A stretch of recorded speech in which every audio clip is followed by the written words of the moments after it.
बिस्मिल्लाहिर्रहमानिर्रहीम बिस्मिल्लाहिर्रहमानिर्रहीम बिस्मिल्लाहिर्रहमानिर्रहीम अल्लाहुम्मा सल्लि अला मुहम्मद व अला आलि मुहम्मदिन बिदद कुल्लि ज़रात मियात अल्फ अल्फ मर्रतुन मुबारक सल्लम या कबीर या कबीर या कबीर इय्याका नअबुदु व इय्याका नस्तईन। बेटा मेरी बात सुने, आपके सामने एक ये चीज़ प्रेजेंट हो रही है, ये एक्सपेरिमेंट है।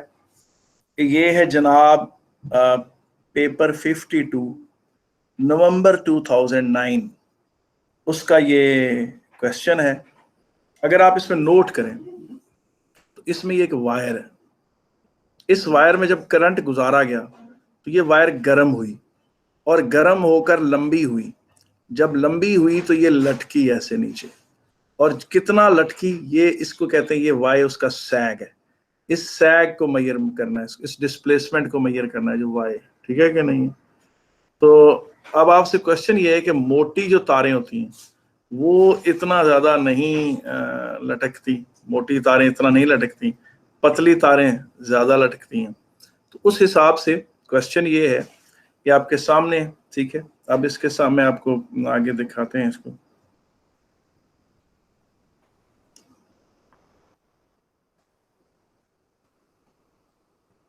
ये जो कर्सर की मूवमेंट्स ये नीचे नहीं हो रहा, एक मिनट का,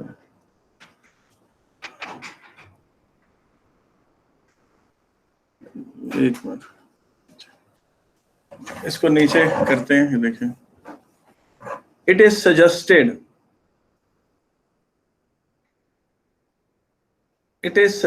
that the diameter d of the wire is related by the equation y is equal to p d q। ये है जनाब रिलेशनशिप जो हमने इन्वेस्टिगेट करनी। y is the amount of sag produced, और उसका कितना वो नीचे आई है। और आप जरा क्वेश्चन को गौर से पढ़ें। ये देखें, design a laboratory experiment to investigate the relationship between D, ये आपका इंडिपेंडेंट वेरिएबल हो गया, एंड वाई ये आपका डिपेंडेंट वेरिएबल हो गया, और बाकी चीजें आप उससे फिर कंक्लूड करेंगे, ठीक है कि नहीं। ये देखिए, ये आपका जो है इंडिपेंडेंट वेरिएबल हो गया, हाँ इसको एक्स कह लें, हाँ, और ये अब आपका वाई एक्सिस पे जो प्लॉट होगा डिपेंडेंट वेरिएबल, ठीक है। और आप देखें डी इसमें डायामीटर है, तो इसका मतलब अगर आप डायामीटर कैसे बदलेंगे, मुख्तलिफ किस्मों की तारें लेंगे, मोटी तारें, पतली तारें, उससे भी पतली तारें, ठीक है कि नहीं है। और उस हिसाब से आप जो है, ये देखें, ये वायर बनाने की एक कोशिश की गई है। बाज पतली तारें होंगी, बाज मोटी तारें होंगी, तो आपके पास खासी तारें होनी चाहिए, ठीक है कि नहीं। अब आप जरा डायग्राम को इसकी को दोबारा देख लें। डायग्राम ये है आपके सामने। आपने इस थिन वायर को करंट देना है, और करंट देने से ये गर्म हो जाएगी, और गर्म होकर ये नीचे की तरफ सैग करेगी। करंट देने से ये चीज क्या करेगी, ये नीचे की तरफ गर्म होकर नीचे की तरफ जाएगी। ये है असल, ये तो बाद में होगी ना जब करंट दे देंगे, लेकिन ओरिजिनली ये तार जो है शुरू में इस तरह लटकाएगी। ये देखें, यहाँ से ये आ रही है, ये आ रही है, ये तार आ रही है, और ये यूं इस दो क्लैंप्स के बीच में से गुजर रही है। और जाहिर है इसको कहीं से इसको करंट अगर देना है तो उसको सर्किट भी होना, जोड़ना चाहिए इसका, पीछे से इसका कोई सर्किट भी होगा, बैटरी भी लगेगी। और ये गर्म होने पर जब इसका करंट फ्लो किया तो ये तार गर्म हो गई, गर्म होकर नीचे होगी। मैंने जरा कम सैग दिखाया, ओरिजिनल वायर में ज्यादा दिया हुआ है। तो जितना ये नीचे जाएगी उसकी डिस्प्लेसमेंट मेजर करनी है कि उसमें मैक्सिमम सैग आता कितना है, वाई आपने मेजर करना है, ठीक है कि नहीं। तो ये है जी आपका, इसमें इंडिपेंडेंट वेरिएबल आपका क्या है, डायमीटर ऑफ द वायर। और वो कैसे आप बदलेंगे, मुख्तलिफ तारों के जरिए, मुख्तलिफ तारें लेंगे तो डायमीटर बदलता चला जाएगा।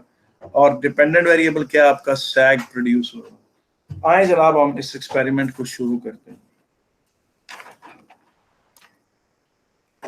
आए इस एक्सपेरिमेंट को हम शुरू करते हैं, ठीक है कि नहीं। कि इस एक्सपेरिमेंट को, ठीक है, इस बेटा इस एक्सपेरिमेंट को हमने कैसे सेट करना है वो मैं अब आपके सामने लगाता हूं।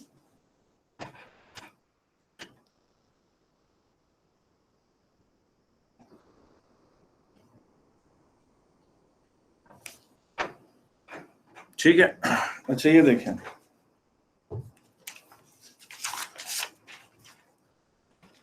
अब मैंने इस एक्सपेरिमेंट का डिजाइन कैसा बनाया वो बता देता हूं आपके सामने। वो ये है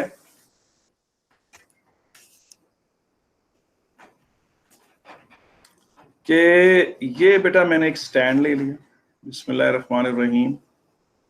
ये मेरे पास एक स्टैंड था, और स्टैंड भी कैसा, जिसका हैवी बेस हो। स्टैंड विद हैवी बेस, इसका क्या फायदा होता है जी? स्टैंड विद हैवी बेस का क्या फायदा होता है?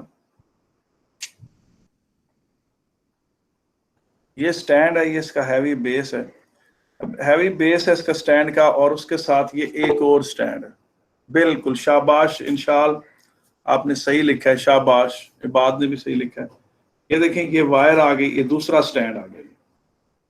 इसका साथ भी यही है कि stand with heavy base.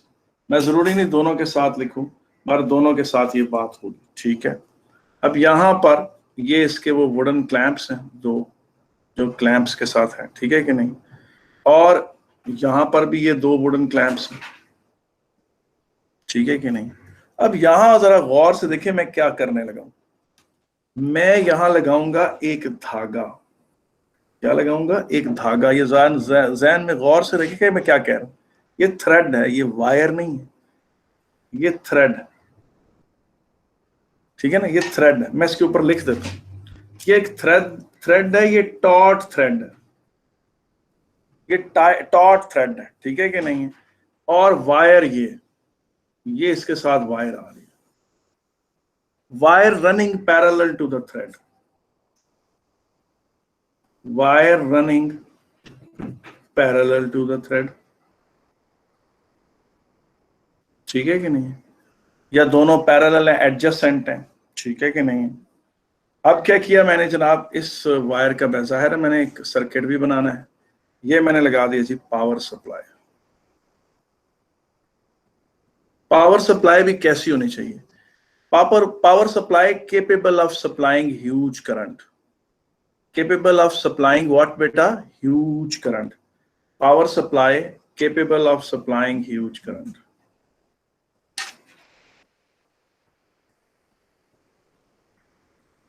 Supplying huge current at low voltage.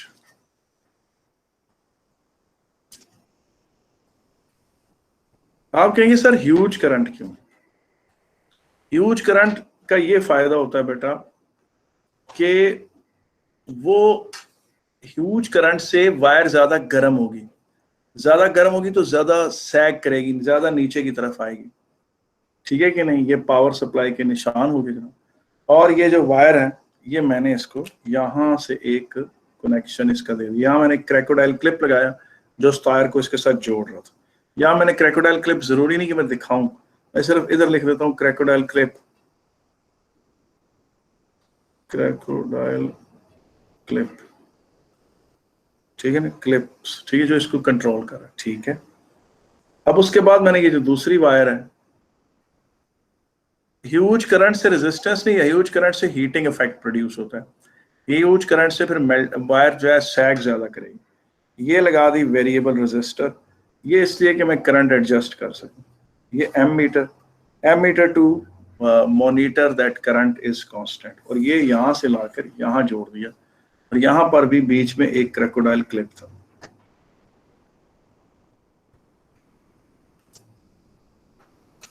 ठीक है कि नहीं, ये लगा दिया मैंने। अच्छा, अभी सर्किट थोड़ा ऑफ है, यानी अभी सर्किट ऑन नहीं है सर, स्विच इस तरह है, अभी स्विच ओपन है। अच्छा जी, ये बेटा मेरा सारा सेटअप है। एम मीटर मैंने क्यों लगाया है? To monitor that the current is constant. Ammeter की मकसद क्या था? बाज दफा आप किसी कांस्टेंट चीज को भी मेजर करने के लिए इंस्ट्रूमेंट लगा देते हैं बीच में। Ammeter to monitor that current is constant, ठीक है। अब क्या होगा बेटा, ये हीटिंग इफेक्ट प्रोड्यूस होगा। हीटिंग इफेक्ट प्रोड्यूस होने से ये तार ऐसे सैग करके यूं हो जाएगी, ठीक है कि नहीं। तार को हम यहां से ए पॉइंट कह देते हैं, इस पॉइंट को बी कह देते हैं। अच्छा, तार तो सैग करेगी मगर धागा उधर ही रहेगा। अब आपको धागा लगाने का फायदा समझ आया? धागा लगाने का ये फायदा है कि धागा आपका रेफरेंस है। धागे से पता चला कि पहले वायर धागे के साथ साथ रन कर रही थी, तो धागा आपको वायर की इनिशियल पोजीशन दे रहा है। इस तरीके से आप जब धागे और वायर के दरमियान वायर मेजर करेंगे तो एग्जामिनर आज शश कर उठेगा, वो कहेगा क्या शॉट मारी है इस बच्चे ने, कि इसने पहले इनिशियल पोजीशन को इसने उससे शो किया है धागे से। ठीक है, अच्छा जी, अब इस तरह से यानी गोया इसके पास इनिशियल पोजीशन का रिकॉर्ड है, इसके पास इनिशियल पोजीशन का इसके पास क्या है, रिकॉर्ड। ठीक है, यहां तक बात हम कर लेते हैं। अच्छा, ये जो वायर्स हैं जो लगानी है, ज़ाहिर है ये कंडक्टिंग वायर्स होनी चाहिए, good wires of very less resistance, good conducting wires होनी चाहिए।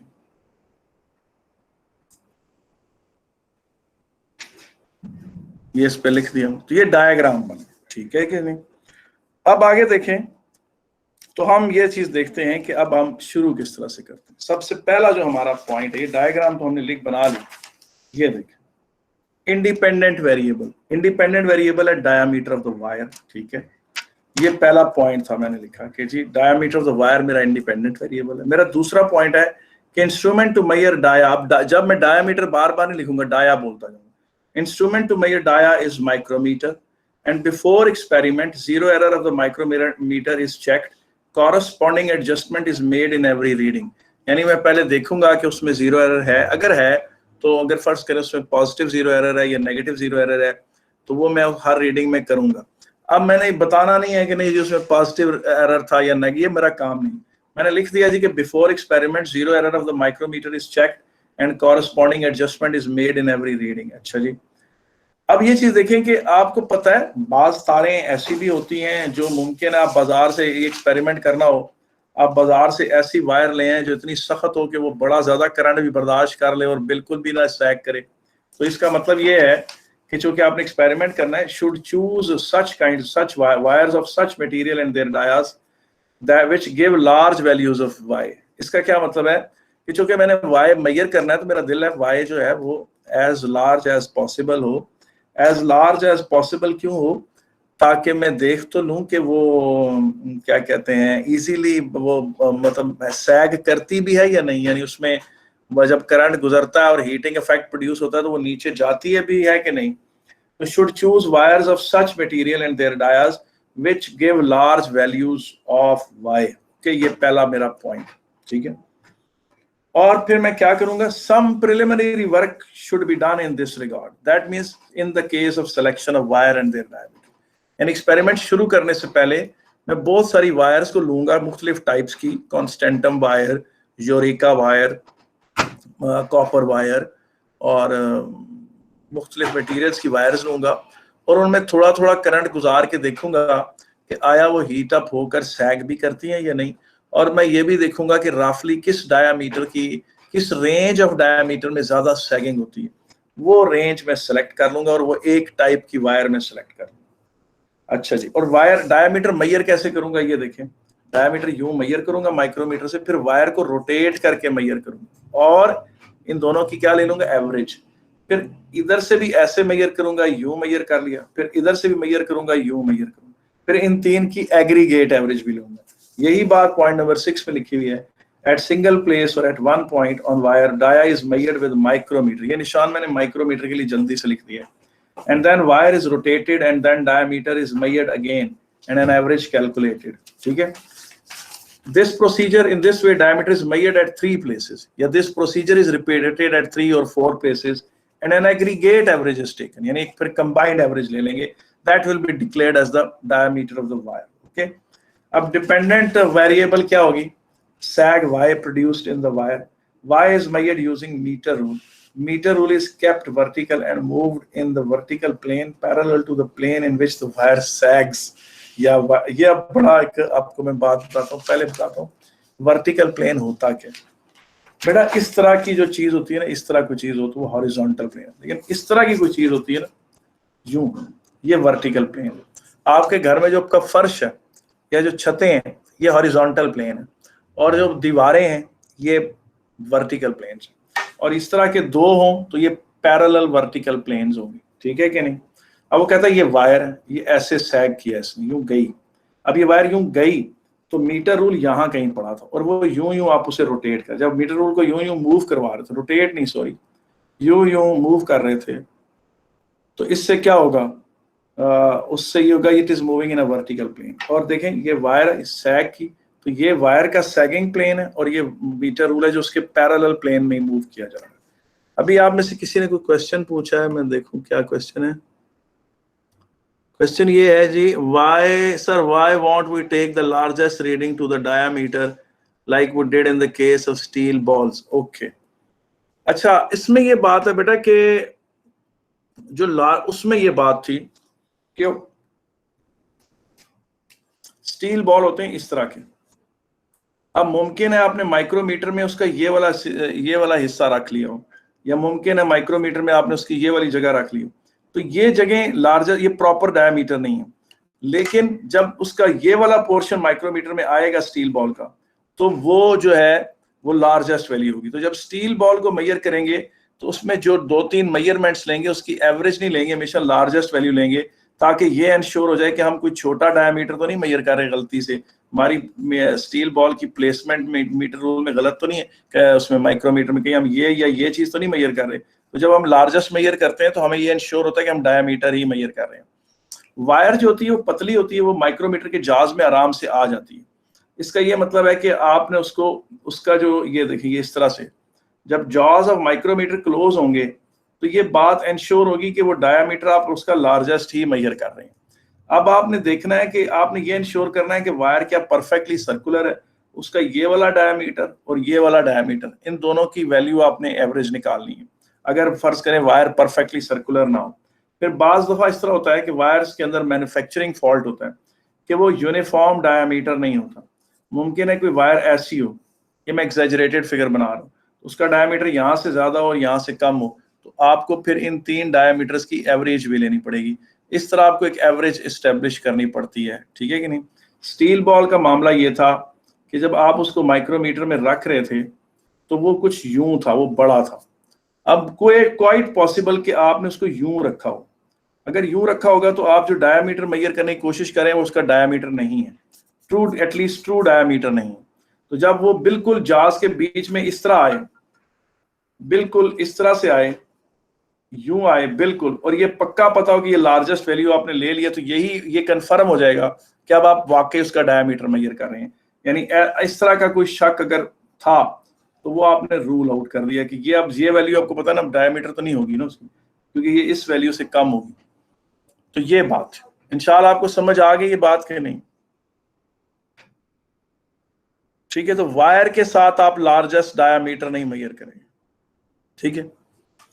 अच्छा जी, अब आगे चलते हैं।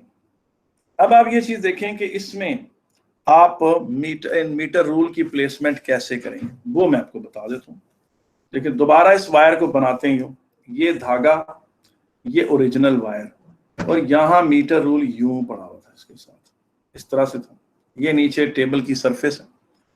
जब वायर सैग की, वायर यूं हुई, धागा उधर ही रहा, धागा किधर रहा, इधर ही ऊपर ही रहा, वायर सैग करके नीचे चली गई। अब ये रीडिंग 1 कहलाएगी जो धागा दे रहा है मीटर रूल पे। फर्ज करें धागा जिधर से गुजर रहा है मीटर रूल के सामने से, वो जगह है जी 13.6 सेंटीमीटर, ठीक है।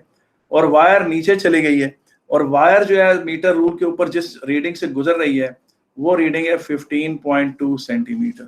तो अब मैं रीडिंग 2 में से, जब रीडिंग 2 में से रीडिंग 1 माइनस करूंगा, जब मैं क्या करूंगा, मैं रीडिंग 2 में से रीडिंग 1 माइनस करूंगा, तो ये क्या होगी 15.2 माइनस 13.6, ये क्या बनती क्या है जनाब, अगर आप नोट करें तो ये जनाब 1.6 सेंटीमीटर बनती। अच्छा मैं कोशिश करूंगा, अब कोई पता नहीं मैं ये वाला सैग ना कहीं मेजर कर रहा हूँ, मैं ये वाला सैग ना कहीं मेजर कर रहा हूँ, मैं ये वाला ना कर, मुझे क्या पता, मैं बिल्कुल सेंटर से ही मेजरमेंट कर रहा हूँ। तो मैं मीटर रूल को यूं मूव करूंगा, इस प्लेन में क्या करूंगा, मूव करूंगा, यानी मीटर रूल को थोड़ा एडजस्ट करूंगा। जहां मुझे R2 माइनस R1 की लार्जेस्ट वैल्यू मिलेगी वो मेरा सैग होगा और वही मैं मेजर करूंगा। उसमें ये इंश्योरिटी भी होगी कि ये धागा ऐसे है और वायर इस तरह से चली गई है, और ये गैप जो है ये लार्जेस्ट होगा, ये गैप क्या हो जाएगा, ये लार्जेस्ट आपने मेजर कर लिया। इस तरह से आप इसे मेजर करेंगे, ठीक है। अब आगे चलते हैं, हमारा अगला जो पॉइंट है वो देखते हैं उसको किस तरह से अपने वो करना है। तो ये जनाब आपके पास इस तरह से बात आ गई, ठीक है। अब ये चीज देखते हैं आगे कि ये सैग मेजर करने का तरीका है, और ये जनाब इधर मैं लिखूंगा इसको, ये देखें, metre y is measured using meter rule, y is measured using meter rule, meter rule is kept vertical and moved in vertical plane, यानी उसको ऐसे ऐसे मूव करूंगा, ठीक है, to the in parallel to the plane in which the wire sags का मुराद है कि यूं थी तो यूं हुई, ये सैगिंग कहलाती है। Metre rule is adjusted continuously to note the largest value of y, इसका मतलब ये है कि ये और धागा ये है, ये वायर अगर यूं सैग कर चुकी है तो मुमकिन है मैं ये ना मेजर कर रहा हूँ, ये ना मेजर कर रहा हूँ, ये ना, इनमें से कौन सी वैल्यू है, जाहिर है मैंने ये वाली वैल्यू मेजर करनी है, लार्जेस्ट वैल्यू, और वो तब मेजर होगी कि मीटर रूल जो है वो ऐसे ऐसे ऐसे मेजर इसके पैरेलल प्लेन में मूव किया जाएगा, जहां मुझे largest difference of R2 minus R1 आएगा तो मैं उसको देखूंगा। और longer wire will give large value of y, इसका क्या मतलब है कि मेरा दिल होगा कि ये स्टैंड्स के दरमियान खासा फासला हो, 1 मीटर तो कम से कम हो, या 1.5 मीटर हो, या 2 मीटर हो, क्योंकि ये वायर जितनी लंबी होगी उतनी जब इसमें करंट गुजरेगा तो नीचे की तरफ झुकेगी, नीचे की तरफ बेंड होगी, और y की वैल्यू बड़ी होगी, और y की वैल्यू बड़ी होने से क्या होगा, fractional error in measuring the value of y will be small. तो ये चीज देखें,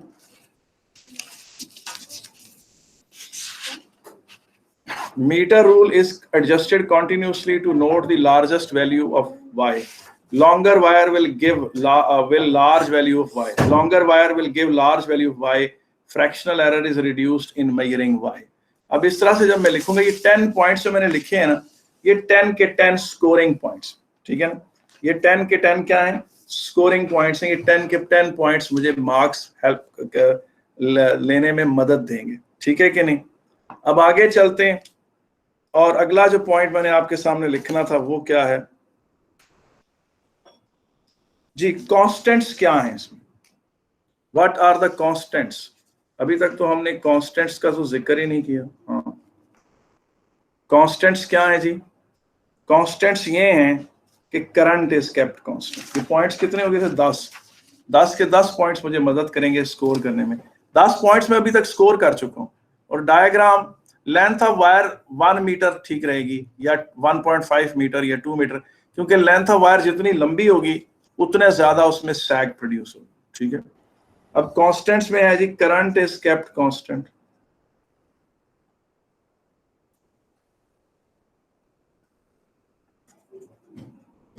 ठीक है ना, और current value of the current should be high,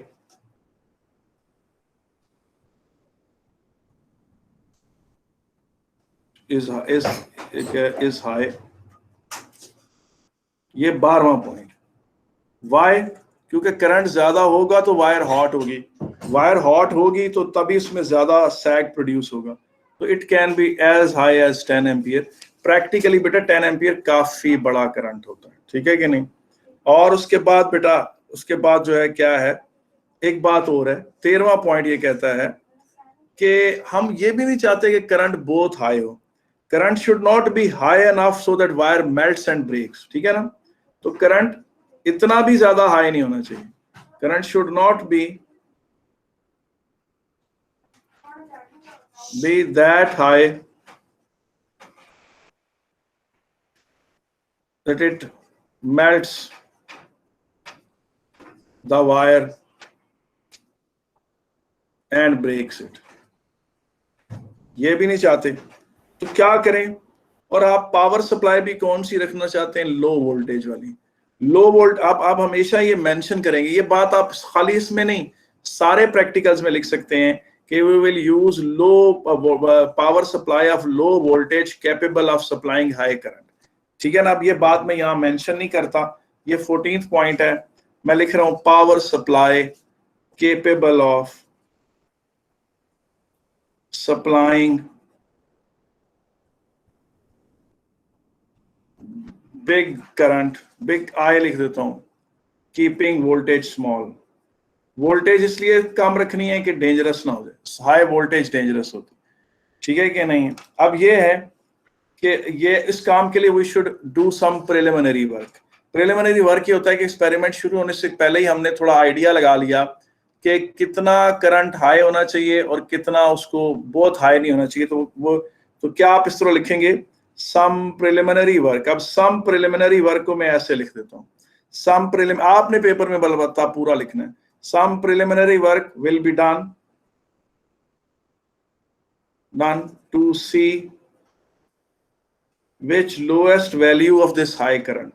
ये देखें ये मैंने कैसी फ्रेज इस्तेमाल की है कि हम तो नहीं चाहते थे कि करंट ज्यादा हो, तो lowest value of this high current, यानी करंट हाई भी रखना है, इतना हाई रखना है कि सफिशिएंट हीटिंग हो और वायर बेंड करे, लेकिन बहुत हाई नहीं रखना कि उसको वो वायर को मेल्ट करा दे या किसी और एतबार से डेंजरस हो जाए।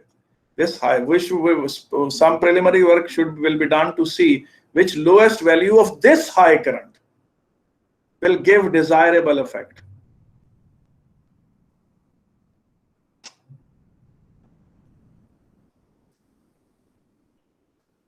ठीक है कि नहीं। अच्छा जी, आगे चलते हैं बेटा। और उसके बाद कांस्टेंट्स में लेंथ ऑफ वायर भी कांस्टेंट है।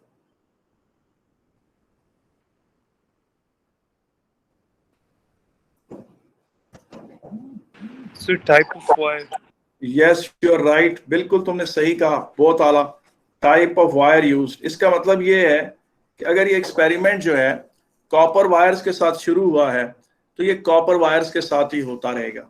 अगर ये एक्सपेरिमेंट आपने यूरेका वायर्स के साथ शुरू कर दिया है तो आप यूरेका वायर्स की ही टाइप लेंगे, और अगर आपने ये कॉन्स्टेंटम वायर के साथ एक्सपेरिमेंट किया है तो फिर बस कॉन्स्टेंटम वायर ही चलेगी। ठीक है कि नहीं। और आप फिर जो मेन पॉइंट है वो क्या है, मेन जो पॉइंट है वो ये है जिसको मैं रेड से लिख रहा हूं कि we will vary dia by using different wires. we will vary dia by using different wires of same length carrying same current and measure their sags या displacement। अब देखें मुख्तलिफ जगहों से, दुनिया के मुख्तलिफ हिस्सों से एक्सपेरिमेंट करके पहुंचे गए कैम्ब्रिज, लोगों ने बड़ी बड़ी शॉटें मारी होंगी, लेकिन आप देखिए आप इतने ज्यादा पॉइंट्स लिख रहे हैं कि आपके एक्सपेरिमेंट से ज्यादा किसी का अच्छा नहीं होगा, क्योंकि आप देखिए 18 पॉइंट्स तो आप लिख चुके हैं, 15 मार्क्स होते हैं, आप 18 की तो शॉटें आप खेल चुके हैं। ठीक है कि नहीं। अब आपने इसको ये इस तरह से लिखना है।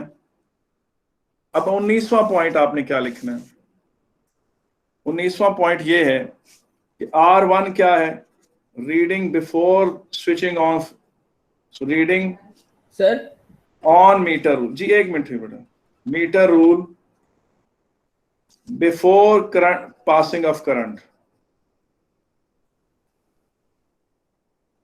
ठीक है ना, reading off on metre rule before passing off current. R2 क्या है, reading on metre rule after current has been switched on for 5 minutes। ये क्या बात, 5 मिनट्स का आपने क्यों जिक्र किया, ताकि करंट गुजरे, 5 मिनट तक करंट गुजरता रहे, अच्छी सी हीटिंग प्रोड्यूस हो और वायर को नीचे सैग होने का मौका मिले। आप देखें ये आपके पास मीटर रूल था, यूं ये धागा था जहां से गुजर रहा था और धागे के साथ ही तार गुजर रही थी, बिल्कुल। अब फर्ज करें यहां आपने मीटर रूल पे नोट किया कि ये 13.1 सेंटीमीटर के से गुजर रही है, ठीक है, तो ये 13.1 आपकी R1 हो गई।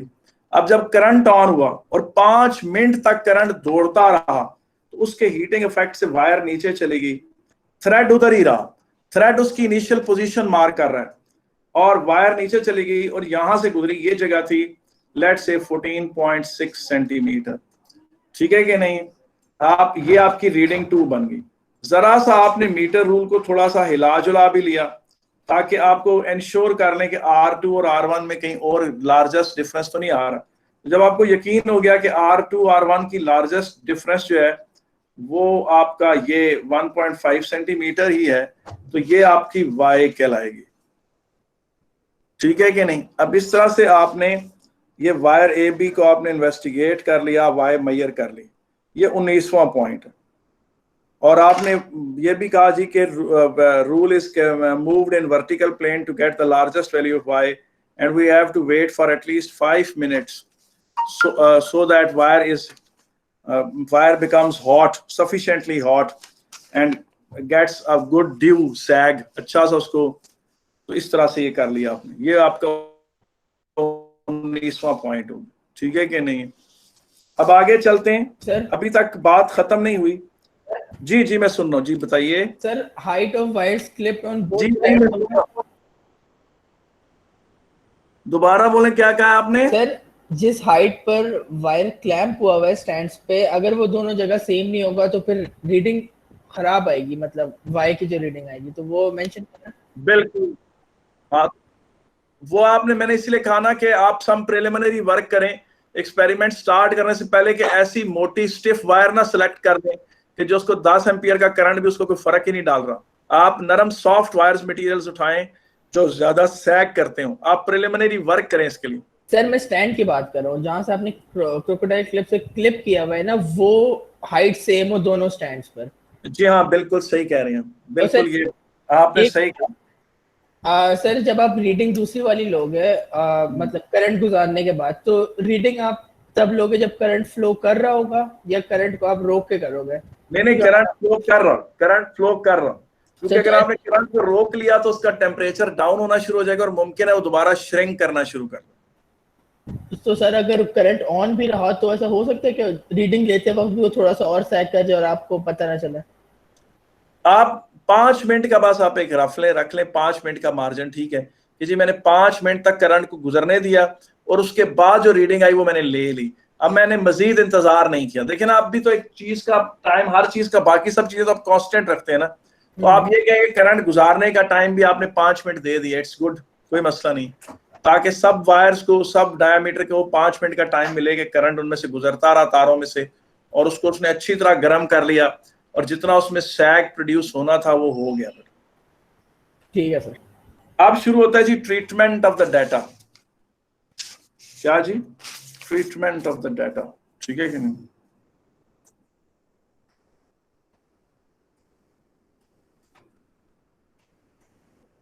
ट्रीटमेंट ऑफ द डाटा आपका 20वां पॉइंट है। और ये देखें आप कि ये आपको, मतलब आप 19 पॉइंट सॉलिड लिख चुके हैं जो स्कोरिंग थे, जो सब के सब ठोस पॉइंट थे, हालांकि 15 नंबरों का प्रैक्टिकल होता है। तो आप अंदाजा लगाएं कि जिस तरह ये मैं आपको लिख के दे रहा हूं, आप इंशाल्लाह लिखेंगे तो आप डिस्टिंक्शन वाला आपका पेपर जाएगा। ये उसने इक्वेशन दी है कि y is equal to P D Q, इसमें से y सैग है और p कांस्टेंट है और q भी एक कांस्टेंट है और क्या नाम है d डायामीटर। दोनों तरफ का आपने ln ले लिया, ln log ln p d q, ठीक है। अब इसमें देखें कि दोनों तरफ आपने log नेचुरल ले लिया। अब आपको याद है, आपने पढ़ा हुआ है log ऑफ a b किसके बराबर होता है? ln of a plus ln of b। तो क्या होगा? ln of y is equal to ln of p plus ln of d raise to power q। अब ln of y is equal to ln of p plus q times ln of d। ये देखें, यहां पर आपने ये वाला rule लगाया था। अब यहां से जो q उठ के इधर आया है, तो यहां आपने ये वाला रूल लगाया है, ये। अब ये आपका कैपिटल Y बन गया, ये आपका बन गया X, ये आपकी ग्रेडियंट बन गई, ये आपका Y इंटरसेक्ट बन गया। और फिर मैं उसे कहूंगा कि मैं ग्राफ ऑफ ln D और ln Y बनाता हूं। If it turns out to be a straight line, this relationship is verified. ये भी लिखना जरूरी है। If it turns out to be a straight line, if it turns out to be a straight line, the relationship is valid, ठीक है। और फिर आप इसका 21वां पॉइंट लिखेंगे। 21वां पॉइंट क्या है?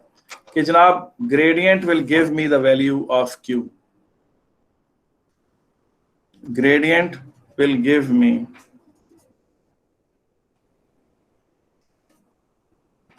the value of Q, value of Q, ठीक है कि नहीं। और अब फर्ज करें यहाँ y इंटरसेप्ट आ गया, C आ गया, y इंटरसेप्ट C आ गया, तो आपको पता है यहां से ln P is equal to C, मैं यहां लिख देता हूं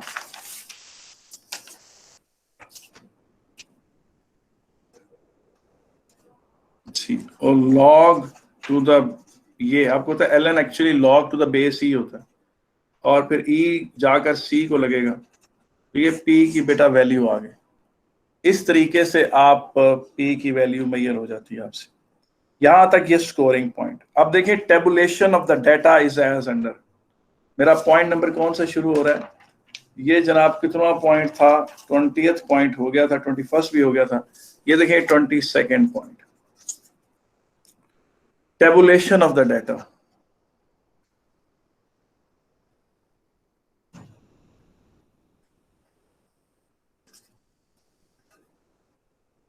अब टेबुलेशन ऑफ द डाटा क्या है, वो ठीक है, वो होगा, आप सीरियल नंबर लिख लें, ये जी डायमीटर 1 इन मिलीमीटर, ये आपने एक जगह से डायमीटर मेजर किया और रोटेट करके मेजर किया और उन दोनों की एवरेज लेके यहाँ रिकॉर्ड कर ली। फिर आपने ये D1 यहाँ से ये प्रोसीजर करके कर लिया था, फिर यहाँ से D2 और ये यूं मेजर कर लिया, फिर यहाँ से D3 और यूं मेजर कर लिया, D2 इन मिलीमीटर और फिर D3 इन मिलीमीटर और फिर इसकी D की एवरेज वैल्यू इन मिलीमीटर, ठीक है। वो इन तीन रीडिंग्स को ऐड करके 3 से डिवाइड किया तो ये रीडिंग आ गई। फिर इस रीडिंग का लॉग LND, वो भी ज़ाहिर आपने प्लॉट तो LND करना है, लॉग नेचुरल। फिर आपने रीडिंग 1 नोट की मीटर रूल पर करंट ऑन करने से पहले, फिर रीडिंग 2 इन सेंटीमीटर, फिर आपके पास Y आई, वो आपने लिखना है जनाब R2 माइनस R1, और फिर आपने उसका भी लॉग ले लिया, लॉग ऑफ Y। ये आपकी टोटल टेबुलेशन होगी।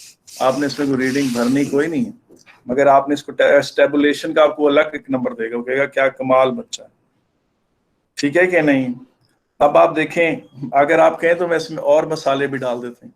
और मसाला ये है कि मेरे पास एक्सप्रेशन क्या थी, y is equal to PDQ। आपके मैंने दोनों तरफ का ln लिया है, ln होता है बेस E, वो जिस E कौन, वो जो 2.718 है। अगर आप कहते नहीं, आप कहते मैं दोनों तरफ का LG भी ले सकता था। LG क्या होता है, बेस 10। LG लेने से क्या होता है, वो नंबर छोटे हो जाते हैं। क्या हो जाते हैं, नंबर छोटे कैसे हो जाते हैं, आपको पता है 100 है ना, 100 का आप LG लें यानी लॉग टू द बेस 10 लें, इसका जवाब आता है 2। लेकिन अगर आप 100 का ln लें तो वो नंबर आएगा बड़ा। जरा ln ऑफ 100 बताएं, बाद क्या आता है, कैलकुलेटर से मुझे ln ऑफ 100 निकाल के बताएं, बाद क्या आता है।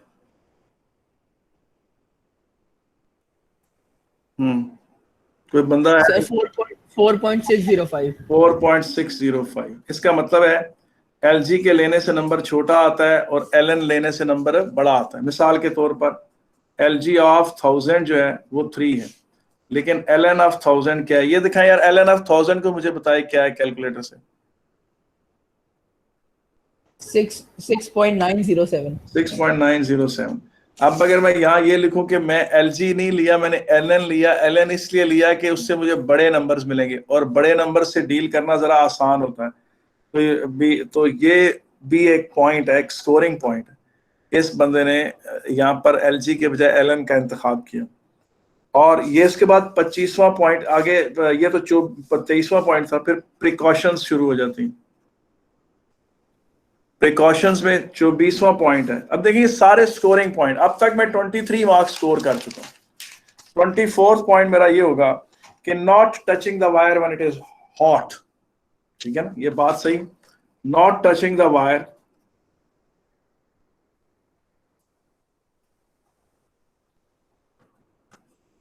When it is hot, not touching the wire when it is hot, ठीक है कि नहीं। और उसके बाद है अवॉइडिंग एनी शॉर्ट सर्किट।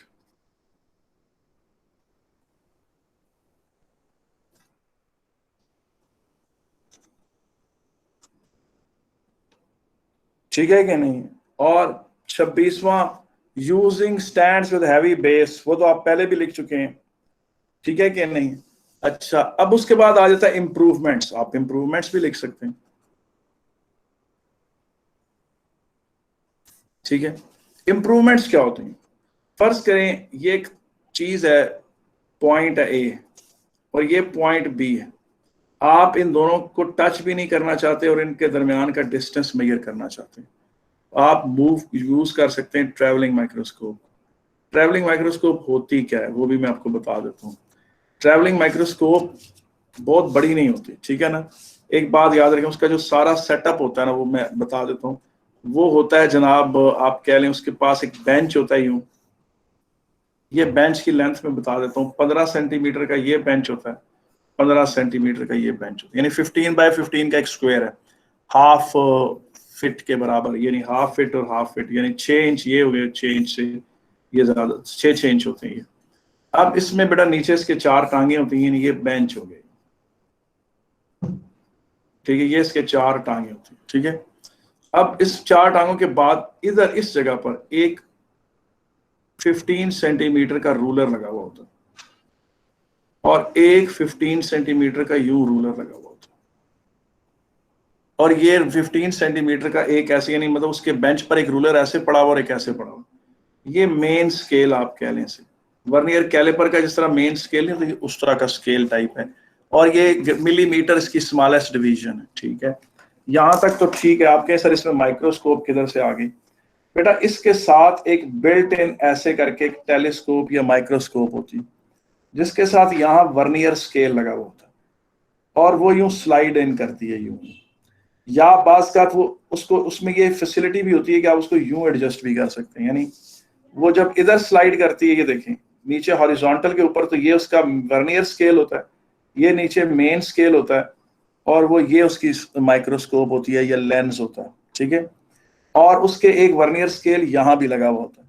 ये वर्नियर स्केल इस तरह लगा होता है कि वो चीज मैं उसको समझाने की कोशिश करता हूं इस तरह से। आप यूं कह लें कि ये उसका आप कह लें एक मेन स्केल है और एक मेन स्केल उसका ये है। चाहे तो वो वर्नियर आप उसको यूं स्लाइड करना शुरू कर दें, चाहे तो उसको यहाँ उसका एक वर्नियर स्केल होता है उसको इसके साथ स्लाइड करना शुरू कर दें, और ये 15 सेंटीमीटर से बड़ी नहीं होती, ठीक है कि नहीं। अब इसमें होता क्या है, ये जो इसकी टेलीस्कोप है ना या माइक्रोस्कोप है, ये इस तरह की होगी, ये इसके अंदर एक लेंस लगे हुए होंगे और यहाँ इसके अंदर यहाँ भी एक लेंस लगा होगा और यहाँ आप इसकी आपकी आई होती, ठीक है। अब होता क्या है, आप फर्ज करें कि आप इसके अंदर से देखते हैं तो आपको इसका लेंस नजर आता है और ये उसकी पोजीशन नजर। आप किसी डॉट को यहाँ देखें, यानी कोई दूर एक डॉट है, उसको यहाँ पर ना लेंस के बिल्कुल सेंटर में ले आए। जब आप देखें कि वो डॉट लेंस के सेंटर में आ गया है तो यहाँ से वर्नियर स्केल से मेन स्केल की रीडिंग नोट कर लें। मुमकिन है कि वर्नियर, जिस तरह वर्नियर कैलिपर को नहीं रीड करते, वो आपने रीड कर ली, वो आपकी रीडिंग आ गई 12.26 मिलीमीटर सेंटीमीटर, ठीक है ना, 12.26 सेंटीमीटर आ गया, मतलब ज्यादा एक्यूरेट होता है, मीटर रूल से 10 टाइम ज्यादा एक्यूरेट होता है। अब ये चीज है कि ये वो वायर थी, यहां से ये सैग करके यूं हो गई, ठीक है कि नहीं। अब आप इसको साइड से देख रहे हैं यहां से, तो मतलब ये था कि ये वायर की पोजीशन थी, अब वायर सैग करके नीचे चली गई। तो ट्रैवलिंग माइक्रोस्कोप आपने पहले यहाँ फिट की और उसके लेंस के थ्रू ये पॉइंट नोट किया और उसकी पोजीशन वर्नियर स्केल और मेन स्केल पे देख ली। फिर आप ट्रैवलिंग स्कोप माइक्रोस्कोप को या टेलीस्कोप है जो भी, वो इतनी को खास माइक्रोस्कोप तो होती नहीं, वैसे उसका नाम उन्होंने माइक्रोस्कोप रखा हुआ, इतनी को बहुत माइन्यूट नहीं होती, सिर्फ टेलीस्कोप टाइप ही होती। ये इधर से इसको देखा, इसकी रीडिंग यूं नोट कर ली, तो ये जो डिस्टेंस है आपका, ये वर्नियर कैलिपर में जितनी एक्यूरेसी होती है ना उतनी एक्यूरेसी होती है इसकी। वर्नियर कैलिपर में तो होता है ना कि आपने जिसका डायमीटर मेजर करना उसको जाज में फंसाते हैं। ट्रैवलिंग माइक्रोस्कोप में ये होता है कि आप 2 पॉइंट्स हैं, आप उन्हें टच किए बगैर और उनसे जरा दूर रहकर, बेशक 2-2, 3-3, 4-4 सेंटीमीटर दूर रहकर अपनी ट्रैवलिंग माइक्रोस्कोप को यूं मूव करके उनके दरमियान का जो डिस्टेंस है वो वर्नियर कैलिपर की एक्यूरेसी से मेजर कर सकते हैं। तो जब वो कहे कि इम्प्रूवमेंट्स, तो आपके we can use travelling microscope to measure the value of y, ठीक है कि नहीं। और एक बड़े और मजे की बात है, अगर आप सुनना चाहें, मैं भी फिलहाल अगर वो आपको मैं सुनाऊं तो वो भी चले, मैं आपको सुना देता हूँ, ठीक है कि नहीं, वो बात भी बता देता हूँ।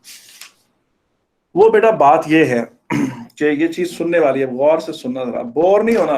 11:52 हो चुके हैं, लेकिन बोर ना होना, बड़े मजे की बात आने लगी, बड़ी शानदार बात। ये देखें,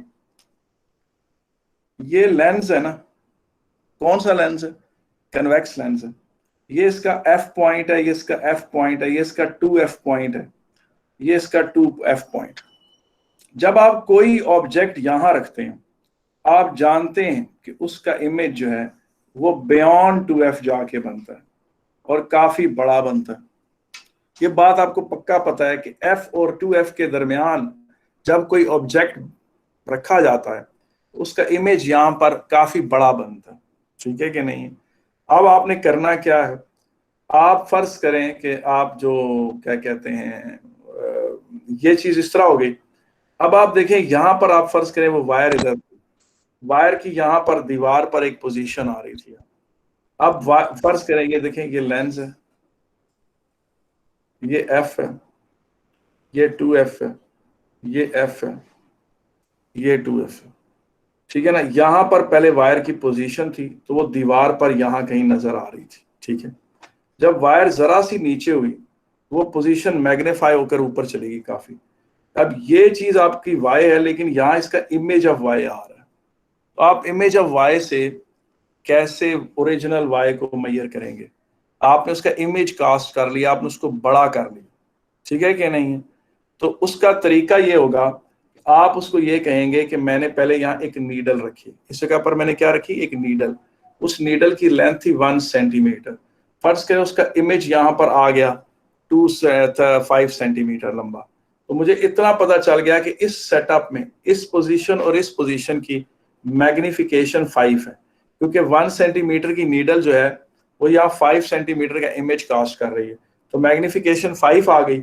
अब यहाँ वायर थी, वायर पहले इधर थी, करंट आया नीचे चली गई, करंट नीचे आया तो वो वहां पर उसका इमेज काफी ऊपर बन गया। अब वो मैंने डिस्टेंस नोट किया और उसको मैंने उस मैग्निफिकेशन फैक्टर से डिवाइड किया, तो मेरे पास वाई ओरिजिनल आ गया। अब इस तरह की बातें मैं करता हूँ तो बच्चे क्लास से भाग जाते हैं, वो कहते हैं कि किस तरह की बातें शुरू हो गई। लेकिन मैं आपको एक बात बताऊं, यही असल फिजिक्स है। ये जी अगर आपको ये नहीं आती या आप इस लेवल तक इसे एक्सप्लोर नहीं करते या आपका दिमाग इस तरह चलता नहीं, तो फिर आप फिजिक्स नहीं सीख सकते। इसका मतलब है कि साइंटिस्ट ने जो भी छोटी छोटी चीजें मेजर करनी होती हैं, जो भी छोटी छोटी चीजें मेजर करनी होती हैं, उनको हमेशा लेंस के F और 2F के बीच में रखते हैं, और फिर यहाँ पर वो F और 2F के बियॉन्ड उनका इमेज कास्ट कर लेते हैं। वहां वो चीज बहुत बड़ी आ जाती है, वहां से वो उसकी लेंथ मेजर कर लेते हैं, और फिर उनको पता होता है कि इस सेटअप का मैग्निफिकेशन फैक्टर कितना है। वो मैग्निफिकेशन फैक्टर उनके पास कैसे आता है, वो यहाँ एक नीडल रखते हैं और उस नीडल का यहाँ इमेज आ जाता है। वो इमेज की लेंथ मेजर करते हैं, नीडल की लेंथ मेजर करते हैं, length of the image over length of original से उनके पास मैग्निफिकेशन फैक्टर आ जाता है। फिर उन्होंने यहाँ पर जिस किसी भी डिस्टेंस को यहाँ रखा हुआ है जिसे वो एक्चुअली मेजर करना चाहते हैं, उसका इमेज काफी बड़ा वहां आ रहा होता है, उसको मेजर करते हैं, उससे मैग्निफिकेशन फैक्टर से डिवाइड करते हैं, तो इसकी लेंथ आ जाती है। तो वाई को आप इस तरह से भी कर सकते हैं, यूं यूज कर सकते हैं। फिर आप ये भी कह सकते हैं, we can extend the experiment with many kinds of wires and using wide variety of the diameters and using different kinds of the currents to investigate sagging, and this will give us a very large database. तो ये जनाब आपका practical design experiment खत्म होता है यहाँ पर। आपने मुझसे कोई क्वेश्चन पूछना हो तो मैं हाजिर हूँ जी। किसी ने कोई क्वेश्चन पूछना हो तो मैं हाजिर हूँ। ये देख लें, मुझे इसके ऊपर जो बातें आपके सामने लिखने में खर्च हुई हैं, ये सारी बातें खर्च। अगर आप ये एक्सपेरिमेंट इस लेवल का लिखें, आई कैन सेफली से कि ये डिस्टिंक्शन लेवल का इंशाअल्लाह एक्सपेरिमेंट होगा। मेरे सारे पेजेस आपके सामने खर्च हुए हैं, मैंने आपको सफिशिएंट मटेरियल दिया है to write a good experiment on it जी। अब आप किसी ने पूछना है तो मुझे बताएं।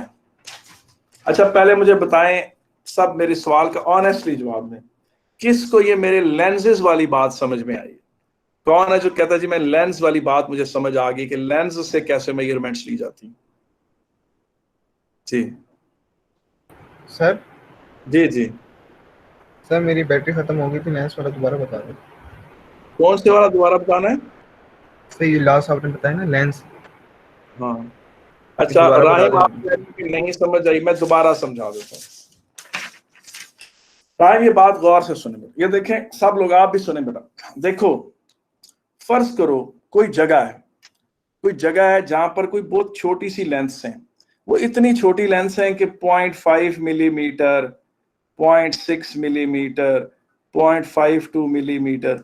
आपने ये लेंस मेजर करनी और आप इन लेंस को एक्यूरेटली मेजर करना चाहते हैं, आप इनके बारे में शक में नहीं पड़ना चाहते इन लेंस के बारे में, ठीक है? तो आप क्या करें, आप अपने कमरे में ये कॉन्वेक्स लेंस लगाएं, इसका बेशक नीचे स्टैंड होगा आपके पास, और आपको ये पता है कि इसका एक पॉइंट होता है एफ, और इसका एक और दूसरा पॉइंट भी एफ उस तरफ भी होता है, और इस तरफ एक पॉइंट होता है 2f, twice of the focal length, और ये भी होता है ट्वाइस ऑफ फोकल लेंथ। आप अपने ओ लेवल के नॉलेज से जानते हैं कि अगर ऑब्जेक्ट यहाँ हो तो इमेज यहाँ होता है, और आपको ये बात पता है कि अगर ऑब्जेक्ट इस तरह से है तो यहाँ इमेज बड़ा होगा, ठीक है ना? जिससे जो प्रोजेक्टर का प्रिंसिपल नहीं होता कि स्लाइड यहाँ रखी जाती है तो यहाँ बड़ा इमेज आ जाता है। अब होगा क्या, इसे कहते हैं मेजरमेंट्स। ये देखें ये लेंस पड़ा हुआ है, ये इसका स्टैंड है, और आप फर्ज करें यहाँ पर आप अपनी मेजरमेंट्स ले रहे हैं, और ये बात है कि ये जगह f है और ये जगह 2f। आप जानबूझ के लेंस को और सामने स्क्रीन को ऐसा एडजस्ट करेंगे, ठीक है, कि ये f और 2f के बीच में, ठीक है। यहाँ आपने एक नीडल रखी, नीडल नहीं होती, और इस पोजीशन में रखी सीधी। उस नीडल की लेंथ आपको पता थी से कि वो 1 सेंटीमीटर लेंथ थी। उस नीडल का यहाँ इमेज कास्ट हो गया, ठीक है। फर्ज करें वो इमेज 5 सेंटीमीटर लंबा था, आपको पता चल गया कि इस जगह कोई चीज पड़ी हुई हो और उसका इमेज यहाँ पर कास्ट हो रहा हो, तो उसकी मैग्निफिकेशन 5 टाइम्स की है। ये बात आपके नॉलेज में आ गई, ठीक है। अब आपने जिस छोटी सी चीज को मेजर करना है उसे यहाँ रखें, लेंथ की जो कोई चीज है या डायमीटर की कोई चीज है या एरिया की, उसे यहाँ रखें, ठीक है, इसी जगह पर रखें। यही एक्सपेरिमेंटल सेटअप दोबारा यूज करें। ये f है, ये 2f है, ये f है, ये 2f है, ये वो स्क्रीन। अब स्क्रीन और लेंस को हिलाना नहीं, और उस जगह को भी नोट रखना है जहां पर आपने नीडल रखी। अब फर्ज करें वो वायर पहले यहां थी, सैग होने से पहले, मैं उसका क्रॉस सेक्शनल एरिया दिखा रहा हूं, और जब उसमें करंट गुजरा तो वो सैग होकर यहाँ नीचे आ गई। अब ये उसकी वाई है, उसका जो इमेज है ओरिजिनल पोजीशन का यहाँ कास्ट होगा, आप उस पर दीवार पे निशान लगा दे। जब ये नीचे जाएगा उधर उसका आपको तो ना इमेज इन्वर्टेड बनता है, ऊपर की तरफ बनेगा, तो ये आपके पास वाई की इमेज आ जाएगी, image length of Y, Y I मैं से रिप्रेजेंट कर रहा हूँ, और यहाँ मैं वाई ओ यानी ओरिजिनल वाई ले रहा हूँ। आप वाई आई को उस मैग्निफिकेशन फैक्टर से डिवाइड करें जो आपने शुरू में वर्कआउट कर लिया था, तो आपके पास वाई ओरिजिनल आ जाएगी। इस तरीके से साइंटिस्ट पूछें क्या करते हैं, बड़ी छोटी छोटी चीजों को बड़ी एक्यूरेटली मेजर कर लेते हैं। जिस भी चीज को मेजर करना हो, जिसकी लेंथ या डायमीटर या एरिया आपको पता है बड़ा छोटा है, उसे यहाँ रखें और उसका इमेज यहाँ कास्ट करें, और उसके साथ एडजस्टमेंट में एक नीडल रखें, उस नीडल का इमेज भी यहाँ कहीं आ जाएगा। आपको पता है नीडल इधर होगी तो इमेज इधर आएगा, ये चीज अगर इस तरह मूव करेगी तो उसका इमेज इस तरफ को जाएगा, ऊपर की तरफ बनेगा। इन्वर्टेड होते हैं ना सारे। तो आपने ये नीडल की लेंथ और उसके नीडल के इमेज की लेंथ को ले लिया, नीडल के इमेज की लेंथ को नीडल की ओरिजिनल लेंथ से डिवाइड करके आपके पास मैग्निफिकेशन फैक्टर आ गया। आपको पता चल गया कि लेंस जो है कितना बड़ा मैग्नीफाई कर रहा है। और क्या कहते हैं उसके बाद आपने जिस चीज को भी मेजर करना है उसे यहाँ रखें, उसमें जो भी मूवमेंट आएगी उसकी जो भी लेंथ होगी वो इधर इमेज कास्ट कर लें, और इमेज की लेंथ आप मीटर रूल से आराम से मेजर कर सकते हैं क्योंकि वो मैग्नीफाइड है। और ये मैग्नीफाइड को जब आप मैग्निफिकेशन फैक्टर से डिवाइड करेंगे तो आपके पास यहाँ ओरिजिनल मेजरमेंट्स आ जाएंगी। ये बेटा ये चीज जब मैंने वे बैक इन 98 99 अपने बच्चों को एक दफा प्रैक्टिकल में कराई, तो उस वक्त के जो बच्चे होते थे ना वो बड़े नॉलेज थर्स्टी बच्चे होते थे, और वो अच्छी बातों की दाद दिया करते थे। वो इस तरह के बच्चे नहीं होते थे वो समझ नहीं आ रही तो सेक्शन चेंज कर ली, वो अच्छी फिजिक्स पसंद करते थे, और ऐसे टीचर को इनकरेज करते थे जो ज्यादा डिटेल में ज्यादा डेप्थ में जाना पसंद करता है। और वो फिर उन्होंने मुझे ऐसे दाद दी जब मैंने ये इस तरह की वो चीज की, तो वो उन्होंने मुझे शायराना दाद दी, बहुत ज्यादा उन्होंने मुझे अप्रिशिएट किया, और उनकी अप्रिसिएशन मेरे लिए एक बहुत बड़ी चीज थी। वो एक्चुअल जो एक्सपेरिमेंट था जिसमें मैंने ये सेटअप यूज किया वो ये था कि ये एक स्पाइरल स्प्रिंग है। एग्जामिनर ने कहा कि इधर से करंट देता हूं, यानी यहां से मैं इसको करंट दूंगा, ये यूं यूं करंट फ्लो करेगा और यहां से करंट मैं निकाल लेता हूं। वो कहता है जो ही मैं इसे करंट देता हूं तो ये श्रिंक करता है, ये स्प्रिंग क्या करता है, श्रिंक करता है। और उसने कहा आपने वो श्रिंक्ड डायामीटर मेजर करना है, करंट चेंज करना है और श्रिंकिंग इन डायामीटर मेजर करनी है। और उसने कहा you should pay particular attention to the fact that this shrinking will be extremely small. यानी ये स्पाइरल स्प्रिंग है ना, ऐसे पड़ा हुआ स्पाइरल स्प्रिंग इस तरह का होता है। एक होता है ना ये वाले स्प्रिंग, ये हेलिकल स्प्रिंग्स होते हैं, स्पाइरल स्प्रिंग ये होता है। अब उसमें करंट देना तो उसने करंट देते साथ ये सिकुड़ेगा, अंदर की तरफ थोड़ा सा आएगा। और उसने कहा ये बहुत छोटा होगा, आप इसे कैसे मेजर करेंगे? तो मैंने इसकी श्रिंकिंग को मेजर करने के लिए ये एक्सपेरिमेंटल सेटअप बनाया बच्चों से। मैंने कहा ये लेंस रखो, ये एफ है, ये 2F है, और जो स्क्रीन है वो फर्श पे रखो और इसको ऊपर से आप माउंट करो स्टैंड्स के थ्रू यूं, ठीक है कि नहीं? और फिर मैंने कहा यहाँ F होगा, यहाँ 2F होगा। मैंने कहा यहाँ शीशा रखो और इस शीशे के ऊपर वो स्प्रिंग रखो यूं, और उसको फिर करंट देने का सर्किट यहाँ बनाया हमने, ठीक है कि नहीं? उस स्प्रिंग का बहुत बड़ा एक इमेज नीचे फर्श पे आ रहा था। मैंने कहा इसका डायमीटर मेजर कर लो इमेज का, इसको मैग्निफिकेशन फैक्टर से डिवाइड करो। मैग्निफिकेशन फैक्टर निकालना बड़ा आसान था। इसी शीशे के ऊपर एक नीडल रखनी थी नॉन लेंथ की, उस नीडल का यहाँ इमेज आ जाना था, उस लेंथ ऑफ द इमेज को लेंथ ऑफ द ओरिजिनल से डिवाइड करना था, मैग्निफिकेशन फैक्टर आ जाना था। उसके बाद यहाँ F और 2F के बीच में मिरर रखा, एक ग्लास रखा हुआ था, उस ग्लास के ऊपर ये वो रखा हुआ था हमने स्पाइरल स्प्रिंग। यहाँ ऊपर एक इंटेंस लाइट सोर्स लगा दिया था और ये स्टैंड्स के साथ ये था, और ये फर्श के ऊपर हमने चार्ट एक लगा दिया ताकि इमेज उस चार्ट के ऊपर आए। उस चार्ट का डायमीटर मेजर किया उस स्पाइरल स्प्रिंग का, उस डायमीटर को मैग्निफिकेशन फैक्टर से डिवाइड किया तो ओरिजिनल डायमीटर आ गया। फिर जो ही स्विच ऑन किया करंट का तो ये स्पाइरल स्प्रिंग एकदम श्रिंक हुआ तो हमने कहा हम ग्लास को टैप करेंगे ताकि अगर उसने अपने आप को एडजस्ट करना है, श्रिंक होना है, तो वो हो जाए। टैप करने के बाद उसका जो यहाँ डायमीटर बनेगा उसमें जो डिक्रीज इन डायमीटर होगी वो विजिबल होगी। अगर ओरिजिनली सिर्फ 0.5 मिलीमीटर की श्रिंकिंग हुई है तो यहाँ पर मुमकिन है वो 3-4 सेंटीमीटर की विजिबल श्रिंकिंग हो। वो मीटर रूल से मेजर हो जाएगी, नजर आ जाएगी, उसको मैग्निफिकेशन फैक्टर से डिवाइड करेंगे तो ओरिजिनल डायमीटर आ जाएगा आफ्टर श्रिंकिंग।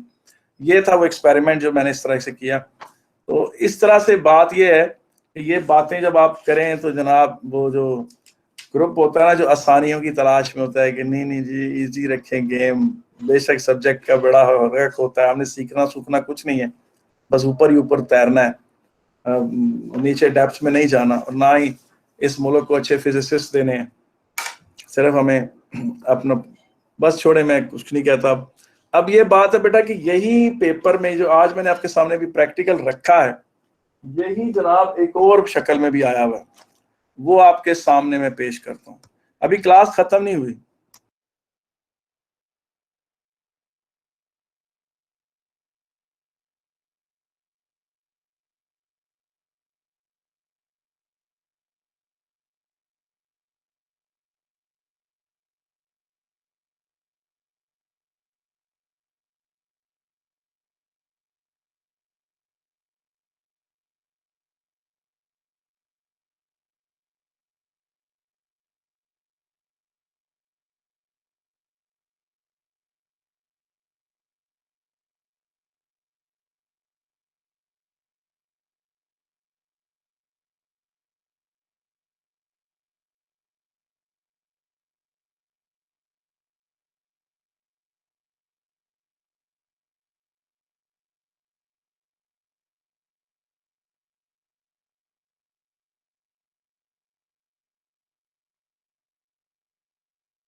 अच्छा बेटा ये देखें, मैं आपके सामने देखें ये दोबारा ये एक और प्रैक्टिस, ये देखें यही चीज क्वेश्चन 2 में आ गई बेटा, यही चीज क्वेश्चन 2 में आ गई।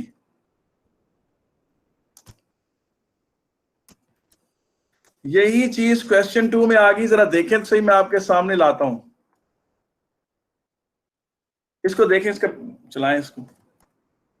ये देखें चल रहे करंट है, सैग आ रहा है, सैग को वो डिफ्लेक्शन कह रहा है, ठीक है। और उसने इसमें डायामीटर नहीं किया, इस दफा उसने करंट चेंज किया आगे से, वायर का डायामीटर कांस्टेंट रखा है और करंट चेंज किया है, और उसने कहा करंट ज्यादा करने से सैग ज्यादा होता है, और ये उससे मिलता जुलता। देखें इसमें उसने सैग को वाई करंट से रिलेट किया है, उसने इसमें उसको उससे रिलेट नहीं किया डायामीटर से, मगर मिलता जुलता सेटअप है। और आगे उसने आपसे कहा है कि जी लॉग ऑफ वाई का ग्राफ बनाए वाई एक्सिस पर और log of I on x axis. नीचे जाएं, देखें जरा नीचे, आप इसको कर्सर को मूव करें, ये बेटा इसका डाटा आ गया, डिफरेंट करंट्स की डिफरेंट सेगिंग आ गई। आप नोट करें ये सेगिंग सारी मिलीमीटर्स में है, ये 1 सेंटीमीटर से भी छोटी सेगिंग है। आगे चलें और आप नोट करें कि ये करंट कितना दे रहे हैं, करंट भी ये एम्पियर्स में नहीं दे रहे फुल। ये देखें ये करंट जनाब 1 एम्पियर से थोड़ा करंट है, इसीलिए सेगिंग कम हो रही है। मैंने इसलिए कहा था दबा के करंट लगाओ। और ये देखें ये सारी वर्किंग है, ये आपसे आगे करनी है। अब यही मैंने आपके साथ ये प्रैक्टिकल, ये देखें यहां पर ये सारा कर दिया है, ये आपके सामने यहां आ रहा है।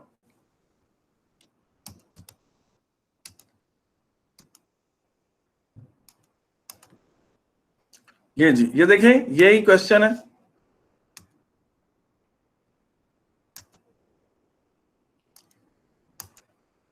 ये आपके सामने वर्किंग आ रही है इसकी सारे की। ये देखें दोनों तरफ का लॉग ले लिया, LG ले लिया, क्योंकि उसने खुद कहा था LG। LG कौन होता है? जिसका बेस 10 होता है। अच्छा जी, ये देखें इसमें कुछ स्टेप में कोई मसला तो नहीं है बेटा, ये जो वर्किंग की गई है आपके इसमें कोई इशू तो नहीं है जी बेटा? इसमें कोई वर्किंग में कोई मसला हो तो मुझे बताइए।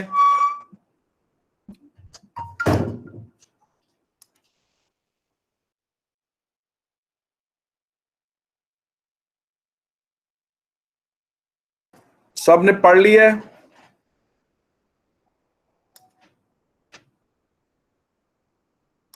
ठीक है, देखिए आगे चलते हैं। अब आगे चलते हैं, ये देखें मैंने ये करंट की वैल्यूज मेरे पास थी, मैंने इनका लॉग लिया और यहां प्लॉट कर दिया। आप काइंडली कैलकुलेटर से 50, 60, 70, 80, 90, 95 का लॉग लें और देखें यहां पर ये प्लॉट करें। आप देखें आपकी वैल्यूज मैच कर रही हैं कि नहीं जी। ये आप इनके साथ, और मुझे प्लीज अपना लिख के बताएं यस। और फिर y का लॉग मैंने कैसे लिया, लॉग ऑफ 2.6 निकाला, वो यहां लिख लिया। और फिर मैंने 0.2 को इसमें ऐड किया 2.6 में, 2.8 आ गया। 2.8 का लॉग लिया, उसमें से लॉग ऑफ 2.6 माइनस किया तो ये एरर आ गई, और मैंने यूं सारे एरर्स निकाल लिए। उसके बाद ये देखें, मैं ये क्वेश्चन आपको सेंड कर रहा हूं सारों को, ये मैंने पूरा ग्राफ प्लॉट किया इसका। ये देखें आपके सामने, ये line of best fit, line of worst fit, ये मुख्तलिफ कलर्स के साथ ड्रॉ हुई है। और उसके बाद ये मैंने आगे सारी वर्किंग की। आप ये वर्किंग करें, फिर अगर आपको कोई इसमें इशू होता है तो आप मुझे बताइए, मैं फिर आपको हेल्प करूंगा उसमें। ये आप क्वेश्चन, ये एक ही क्वेश्चन को उसने पहले पेपर 1 में पूछा, फिर उसी क्वेश्चन को क्वेश्चन 2 में पूछा। ये आपने सारी वर्किंग मैंने आपको करके सेंड की है। मैं अभी इसको चूंकि क्लास ऑलरेडी 1 घंटा 11 मिनट की हो चुकी है, तो मैं इसलिए नहीं अभी आगे चलता इसको। यहाँ पर ये आपको मैं सेंड कर रहा हूँ, ये आपने प्रैक्टिकल करना है, फिर सबमिट कराना है।